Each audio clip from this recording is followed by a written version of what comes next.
He's gone through that. I think that he's matured a lot also as a fighter, as a person in the last 2 years, year and a half. I think there was a lot of stuff going on after his Campbell fight. That was the big fight. He got dropped. He got off the floor. He showed the making of a fighter, the making of a champion. As I say, Ryan is growing. He's maturing, I believe. I see that in him. Where he comes up as the underdog probably in this fight would be as far as experience. The most progressive boxer in the lightweight division. That's how they call Ryan Garcia today. Considered as a nothing but a little peacock with no future a couple of years ago. The guy is at his career peak right now, and pretty soon he might get a spot of the best lightweight on the planet. In order to do so, the Flash needs to make a final push and beat his toughest opponent and bitter rival in the face of Gervonta Davis. Despite his great achievements, King Rye is a big underdog going into the fight. However, he did prove many of us wrong many times. Let us remember what it was like. Dear friends, our video today is dedicated to 5 fights when Ryan Garcia shocked the boxing world. Please don't forget to leave a like and a 4-word comment. Also, don't forget to subscribe to our channel so you can make sure you won't ever miss new videos. Let's get started. Number 5. Javier Fortuna. Ryan Garcia started his professional career young enough, at the age of 17, but by then his fight record in the amateur league was simply gigantic. The kid had won, just to clarify, only won more than 200 times, with just 15 fights ending otherwise. After honing his skills, the Flash entered the professional ring where he began to dominate right away. His record so far is 23 wins to 0 losses, and the last man to step into the ring with Garcia was the tough Dominican Javier Fortuna El Abejon, which means the Bumblebee in English, has held 2 weight belts during his 13-year career and lost only to the opponents as dangerous as he is. At times there's a real animosity between the boxers that develop into a conflict at press conferences, but the face-to-face between Ryan and Javier turned out to be extremely friendly.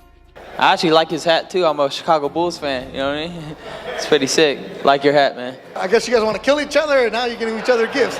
But this doesn't guarantee on Saturday night I'm not going to, take your head off. I don't care if he gives me a hat or not. I'm gonna go and whip his ass. That's it.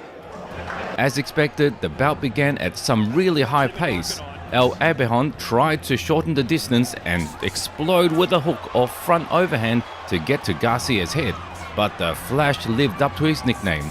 He would appear and immediately disappear from his opponent's attack radius, and his front hand already had the Dominican's jaw and then the body from the first round.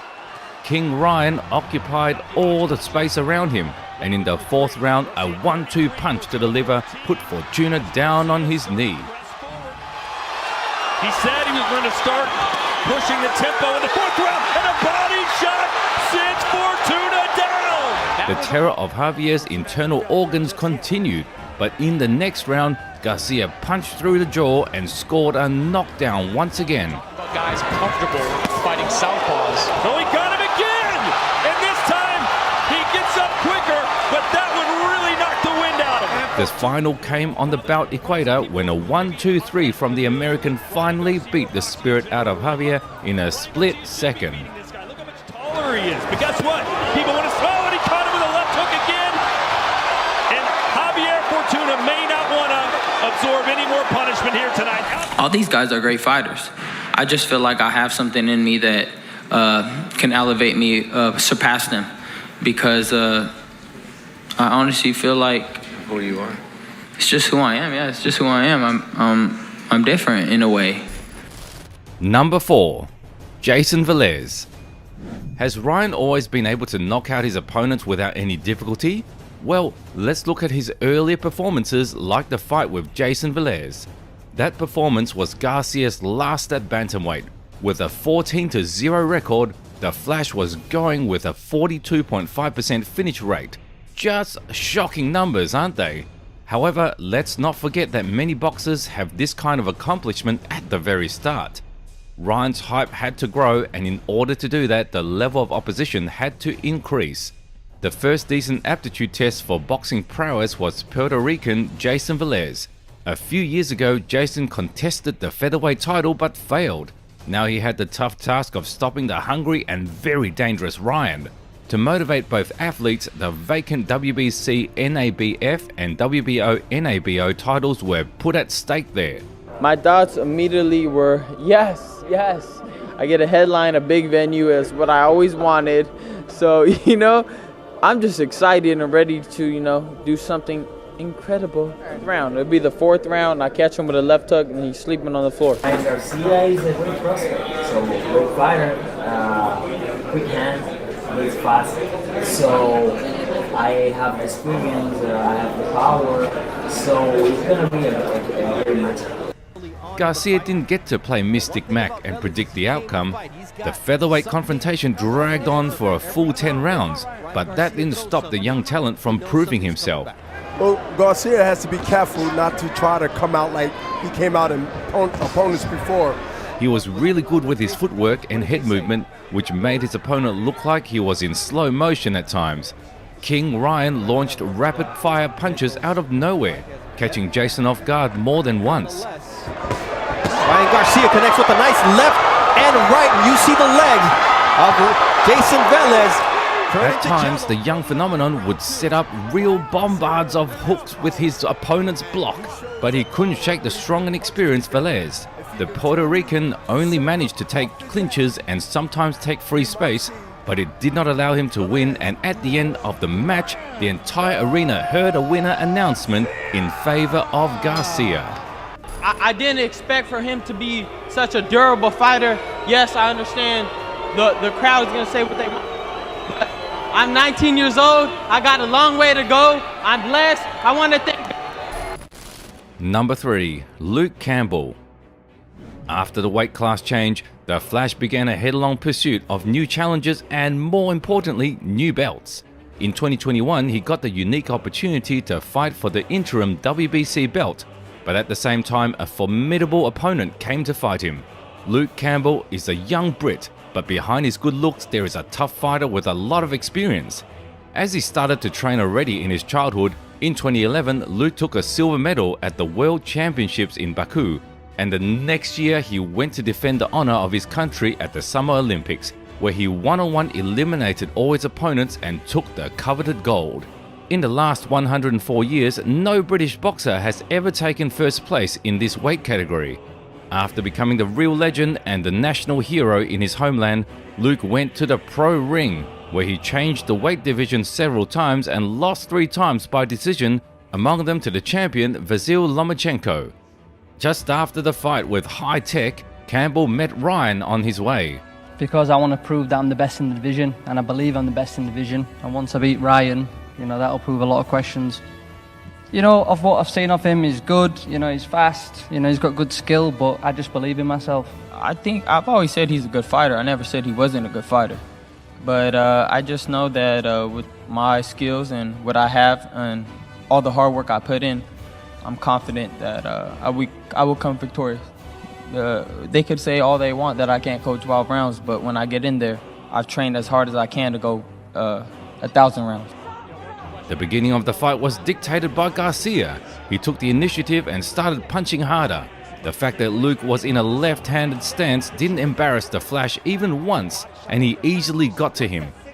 I would feel stronger, like the Campbell's best weapon is his body punching. Right hand, and that affected Luke. The second round played out similarly, but suddenly the Olympic champion went in through the body and immediately shot with a left hand, dropping Ryan for the first time in his professional career.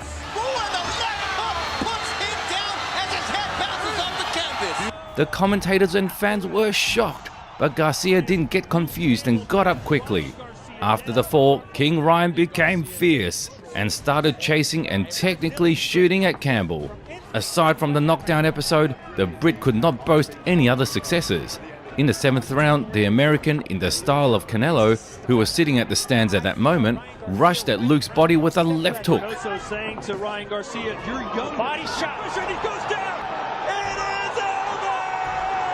The hit was so painful that his opponent just couldn't get up under the ref's count. Not the easiest, but a well-deserved win for the American. You and I chose to be a champion tonight. I wasn't gonna let nothing stop me, even when he dropped me. I got up, it was a good shot, I was cold, and he caught me, man. I was like, yo, I got dropped, this is crazy. Number 2, Francisco Fonseca. The fight with Luke turned out to be the most revealing in Garcia's career because before that, the talented kid was completely untouchable. So a year prior to his fight with the Brit, Ryan was making his first defense of the WBC silver belt. Since Jason VELEZ's time, the opposition level of the promising American has only increased, and this time it was the formidable warrior of Nicaragua, Francisco Fonseca, who shared the ring with him. Starting his career with a draw, the lightweight had 19 wins in a row, then began to perform with varying degrees of success. He managed to win the WBO title and twice claimed the IBF featherweight belt, but failed both times. Gradually, Fonseca lost his perspectives in the eyes of the promoters, which led them to the idea of making him another victim of Garcia, whose hype needed to be supported by flashy victories. Good morning to all the media here. I'm grateful to God. I'm grateful as well to Golden Boy, to DAZN, to my promoter, Buffalo Boxing. I'm also grateful to Team Garcia. I'm going to come prepared to give a great show, and God willing, I'm going to take the win. 2020, man, this is the year to show everybody that I got the skills, and I got the talent, and I got the mentality to become a world champion. You know, like I said, this year all I want to do is take on the big challenges. All I want to do is to show everybody and prove everybody that I put in so much work and so much determination every day, day in and day out. Once the two were left in the ring, it became clear that the Flash wasn't lying when he said he was completely devoted to the sport every single day. King Ryan looked very confident. Low positioned hands were flying out as fast as they could. Dozens of jabs kept his opponent at the right distance. Francisco tried to break through the short range but got instantly caught with a signature left hook and started dancing. To face a top fighter here. Whoa, Davis. That knocked him off balance. Garcia closing in now. The Nicaraguan native didn't learn any lessons and after a few seconds tried to go in through the body again. But this time Ryan's hand was merciless. Drop the temple. Oh, and a left hand sends Fonseca down, flat on his back. It's over. There he's done. A deadly left hand landed on Fonseca's body and the champion went off to celebrate a crushing victory. You guys watched when I was 17 years old. Like, I'm growing up, I'm 21, I'm a late bloomer. But now I feel my body coming in, and I told you I'm ready for everybody now. I'm ready to go after everybody. I want everybody, let's go. Number 1, Romero DUNO. Sure, a standout title defense is cool, but what about conquering it? After starting his lightweight crusade, King Ryan defeated 3 athletes and got the most coveted opportunity to fight for the title in a new division. Garcia was assigned an opponent as young and promising a boxer as himself. The Filipino Romero DUNO went with 24 victories, most of them early, and the only misfire occurred in 2016. Neither before nor after the legendary Pac-Man, the Philippines boxer have not achieved high results in the lightweight division, and Romero dreamed of repeating the success of his world-renowned compatriot. A clash of 2 young and hungry for gold punchers. What could be better? The promoters provided the answer and promised the winner the WBO silver title, making the fight as interesting as possible. It's a big fight, a big moment, you know. There's a lot of hype around it.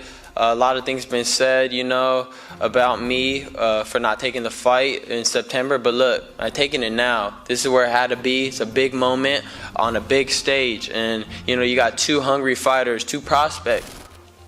I didn't imagine that I came here right now fighting in a big card like this one. But it's a very big opportunity for me to show the world that not only Manny Pacquiao can do history in boxing. Ryan started the fight aggressively. He pelted DUNO with his bombs to the body and then masterfully transitioned to the head. Romero bravely took everything under a closed guard, but King Ryan wouldn't let him start working on his own. Ryan Garcia doesn't have that. He's a very good amateur fighter, so he has got a pedigree behind him. Multiple junior national titles over. Attempts to clinch from the Filipino also were not realized. Already in the middle of the round, Garcia began to unload the heavy blows. Even through his hands, Romero could feel the power of his opponent's hooks, but the climax of this pressure was a nuclear 1-2 combination right between his hands. It seemed like DUNO would hold out, but not that night. Garcia able to land that right now. Down he goes. Right hand and a hook, and DUNO is hurt. DUNO is hurt bad. Wow, it's over. The Flash's cannon arms were too powerful. The Filipino boxer fell backwards and couldn't figure out where he was. While a delighted Garcia celebrated winning the belt, his dazed opponent was still aware that he had messed with the wrong guy. I was on top of there, but like nobody ever gave me my credit even back then. You know, they looked at me and said, this kid looks a certain way. He'll never become a champion. He'll never be able to do it in the pros. And I always just had that passion inside me and that will to prove everybody wrong. But, you know, thank you, God, and thank you, everybody, for coming out. Thank you. Today, Ryan Garcia is the premier representative of a new generation of boxers. Incredible speed and reflexes and legit dynamite in his hands make this guy a real threat to everyone. Undefeated, feisty and very young, but already has all the skills and experience needed to climb to the top of the food chain. The Flash gets stronger and stronger by the day, and who knows, maybe in a couple of years, he will become the one who will be known as the pound-for-pound king.